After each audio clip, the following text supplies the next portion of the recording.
أعوذ بالله من الشيطان الرجيم. بسم الله الرحمن الرحيم.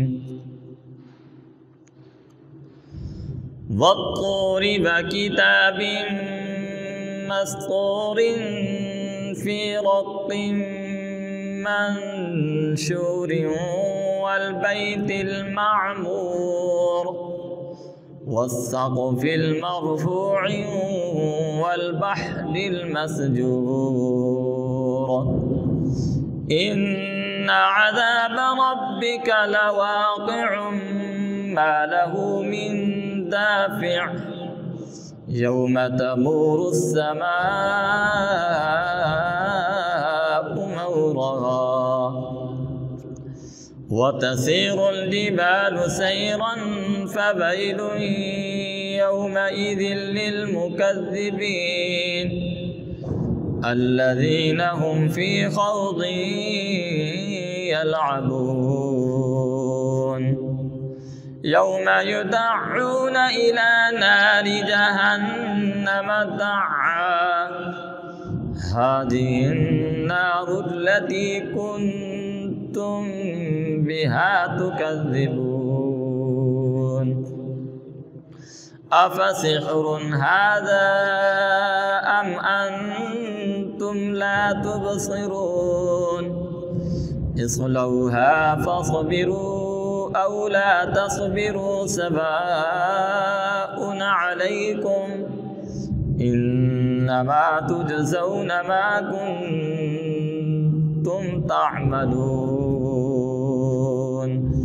إن المتقين في جنات ونعيم فاكهين بما آتاهم ربهم فوقاهم ربهم عذاب الجحيم.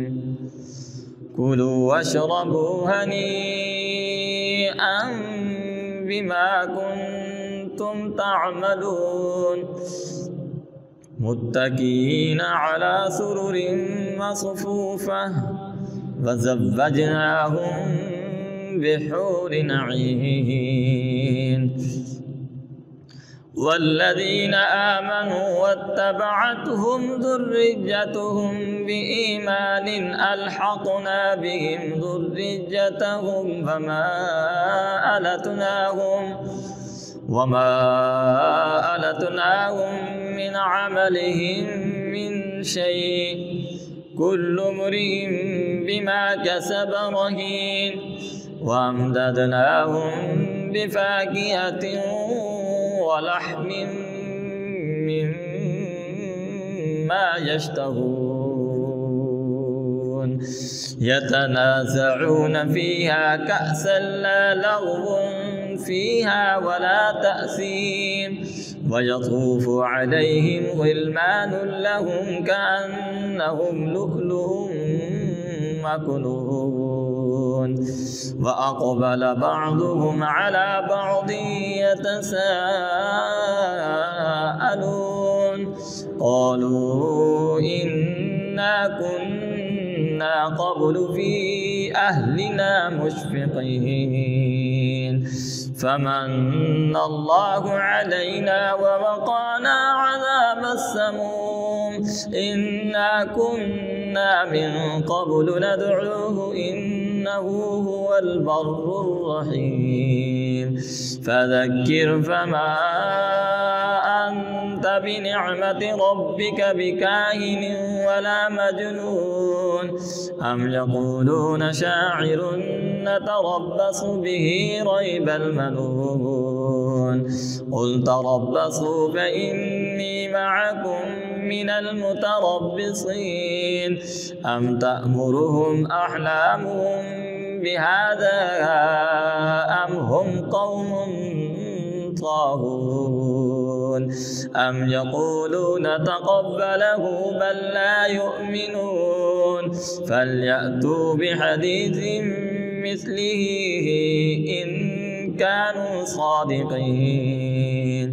أم خلقوا من غير شيء أم هم الخالقون أم خلقوا السماوات والأرض بل لا يوقنون أم عندهم خزائن ربك أم هم المسيطرون أم لهم سلم يستمعون فيه فليأت مستمعهم بسلطان مبين أم له البنات ولكم البنون أم تسألهم أجرا فهم من مغرم مثقلون